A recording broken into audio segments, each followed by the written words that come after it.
continuer à expliquer les attributs de Sarah ou Pharaon, ces hommes solaires, ces hommes purs, ces hommes dieux, ces hommes qui étaient en contact direct avec le divin avant que le trouble ne vienne. Continuons avec le postiche de barbe. C'est un signe de chasteté. Si nous parlons de chasteté, nous ne parlons pas de l'abstinence. Nous parlons de chasteté scientifique. Nous l'expliquerons dans les vidéos prochaines. La chasteté scientifique est une sorte de chasteté qui se fait entre un homme et sa femme mariée. C'est l'adoration même dans le culte d'Osiris, ce premier homme solaire que Dieu a créé, ou le Christ. Dans l'histoire de Samson, il est dit que cet enfant est consacré, qu'on ne lui coupera jamais les cheveux. Disons plutôt qu'on ne lui coupera jamais la barbe. La barbe est véritablement un signe de chasteté. C'est pourquoi dans cette tradition, s'il vous plaît, nous voyons les vieux, je ne dis pas les sages, nous voyons les vieux porter de la barbe, des longues barbes. Tout ceci vient de la tradition ou bien du culte oublié d'Osiris en Égypte. Ceux qui avaient des barbes étaient des chastes.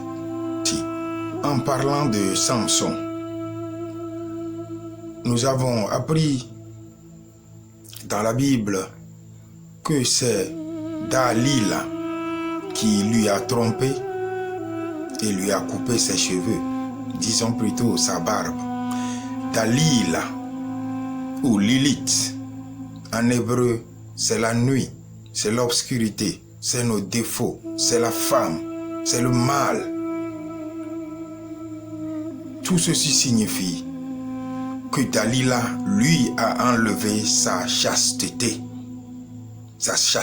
scientifique qu'il pratiquait, le culte d'Osiris qu'il pratiquait, Dalila le lui a enlevé.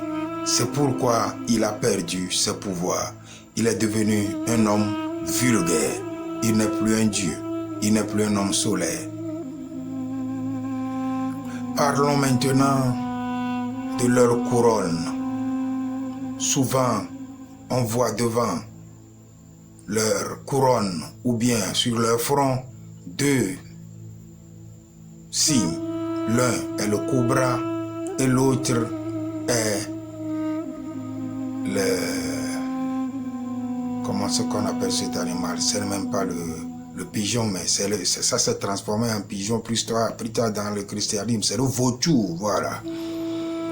Ils disent que le cobra est protecteur de quoi? Du pharaon, et le vautour est protecteur, non.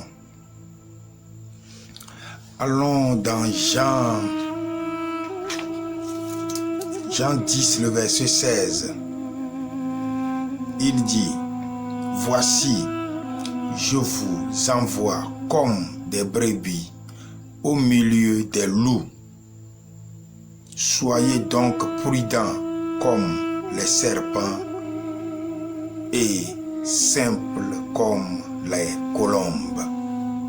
On devrait dire les corbeaux. Dans la tradition des Aztèques, des Incas et autres, comment appellent-ils leur Christ? Ils appellent le Christ Quetzalcoatl.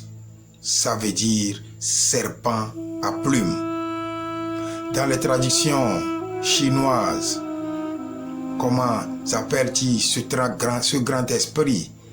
Ils l'appellent le dragon.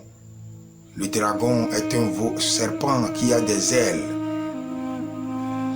Si tu suis le chemin de la chasteté, si tu suis le chemin qu'Osir a dit, si tu connais le culte d'Osir, j'ai parlé dans la précédente vidéo des serpents de feu et des serpents de lumière qui remontent le long des colonnes vertébrales.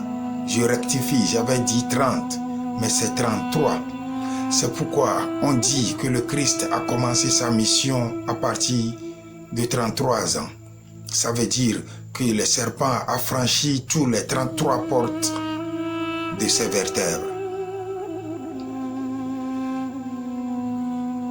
Quand tu suis ce culte d'Osiris,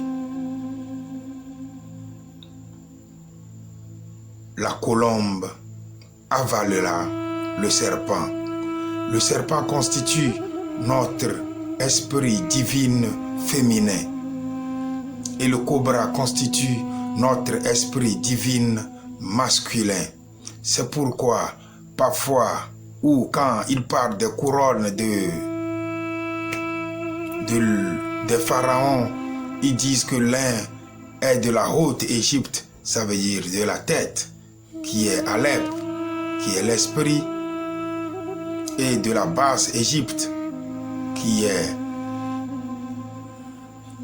l'eau, ou même, ou le serpent, ou féminin, parce que le sexe est féminin et l'esprit ou le cerveau est masculin. Nous verrons ça dans les prochaines vidéos. Donc, l'esprit ou le vautour, je veux toujours dire la colombe, parce que c'est ce qui est écrit dans la Bible, pardon. Le vautour va avaler le serpent, parce qu'il est devenu pur. Et les deux combinés deviendront le Quetzalcoatl, le serpent à plumes ou le dragon. Ces deux signes forment le signe du Christ. Un homme solaire, un homme pur, un véritable homme, un Dieu vivant parmi les hommes. Merci.